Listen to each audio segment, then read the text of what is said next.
Take a look at this slide. The man in the center is 78-year-old Henry Rayhans.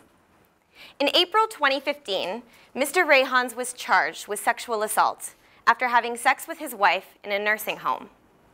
Although he and his wife shared a loving relationship, the staff did not believe that his wife was capable of consenting to sex because of her dementia.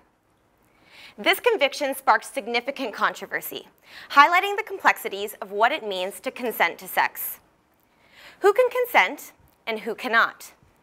Is it ethically problematic to have sex with someone if they can't consent in certain circumstances? Imagine you've been with someone for years, but after being diagnosed with dementia, they can no longer consent to sex with you. Sexual consent is a model that we use in our society to judge appropriate versus inappropriate sexual acts. Now, I agree, sexual consent is important, don't get me wrong. But the problem is that it seems to be an unhelpful model for a significant portion of our population.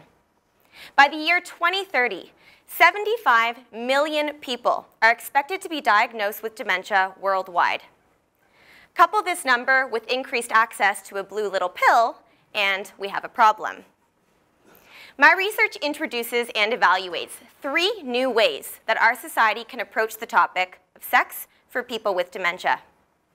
The first way that we can approach cases of sex for people with dementia is by looking at their prior wishes and values in relation to present decisions. So, if someone with dementia was a nun who valued maintaining a life of chastity, then it might be ethically problematic if she expresses a desire to have sex.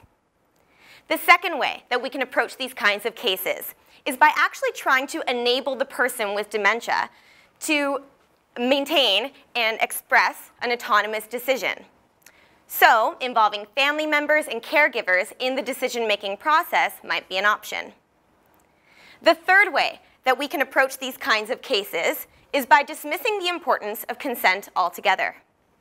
Perhaps prioritizing things like pleasure and happiness might be more important for this particular demographic. This method was used in a recent case in the United States, when former Supreme Court Justice Sandra O'Connor actually allowed her husband to pursue a new intimate relationship, specifically because it contributed to his happiness and because he could no longer remember her. Now, let me take you back to the case of Mr. Rayhans. Was it ethically problematic for him to have sex with his wife with dementia if she couldn't consent? What if this was you, or your mom, or your dad?